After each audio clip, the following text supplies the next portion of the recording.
How is everybody doing today? Welcome back to the channel. Today I'm going to be talking about how I personally went from a no credit score, essentially a zero credit score, a non-existent one, to over 710 credit score in under a year. So I'm going to be going through everything that I did from the beginning till now. And maybe if you're currently in a situation where your credit score is struggling, maybe it can help you out as well, even if you're not starting from scratch. So hopefully you guys do go on to enjoy this. I'm going to give you my personal credit card recommendations if you're first going to be starting to get into credit soon, and take you through all the steps. Currently, some people may be in financial trouble as well, and you might be trying to raise your credit score. So definitely take some of these tips into consideration, and hopefully it does help you out. So let's jump straight into it. Some of the things I did was basically the first day I turned 18, I signed up for a credit card, and I made sure to obviously pay it on time. This is a given where you have to pay it on time every single month, and make sure to sign up for those automatic payments. So just in case you forget or something happens, or life happens, your thing will still go through, your payment will still go through since it's linked to a bank, and then you can keep that payment history like 100% from the start. Now, I'm going to leave a link down below to my first credit card that I personally got. And if you guys do sign up, it's basically my recommendation. I had a few of my viewers sign up for that credit card, and you guys are liking it so far, so that's good to hear. So obviously, one of the most recommended credit cards, I'm sure you guys have heard of it, that is the Discover It. Now, if you click the link down below, this is I'm going to recommend you guys this card if you've never had any credit card before, or if you're a somewhat beginner to intermediate in credit cards. Like in terms of rewards, it's a pretty solid card.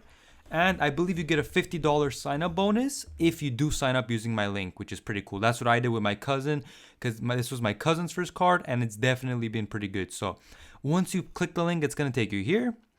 And you can essentially choose from any style you want. And then you want to put in your information. Now, currently, this isn't a fact, so please take what I say with a grain of salt.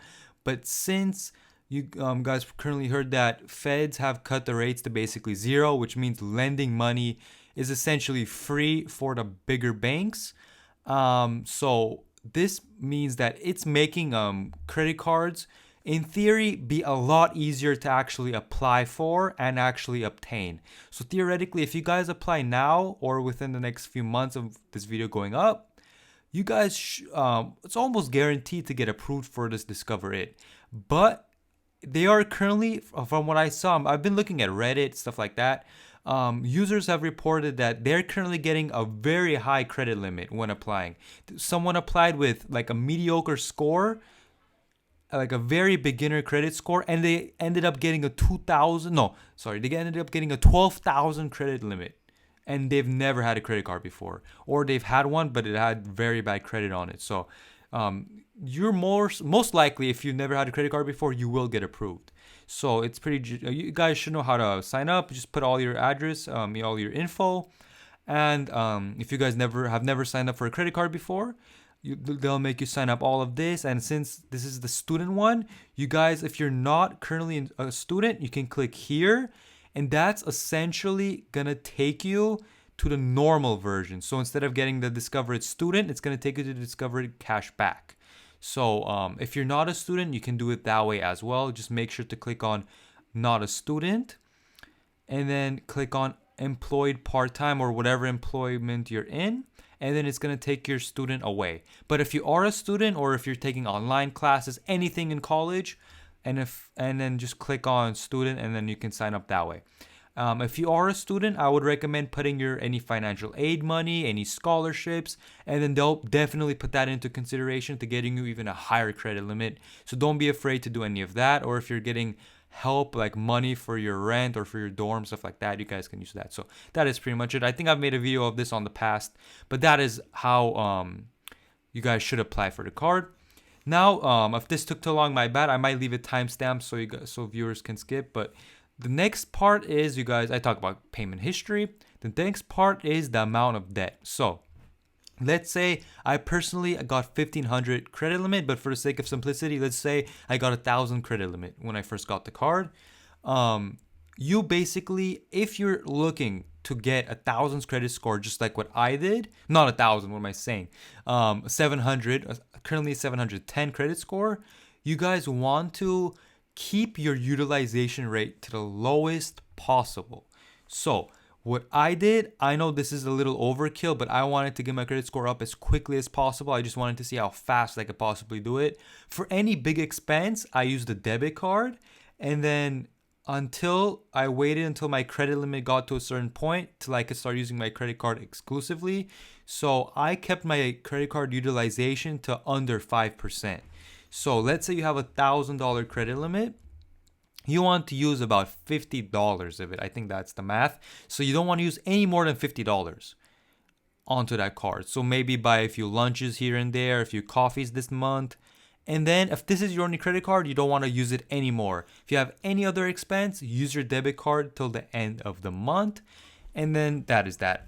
Or obviously, once you've already gotten a decent credit score a few months later, then you can have a second credit card. That way you can use both of them, or you can have a combined credit limit that's higher.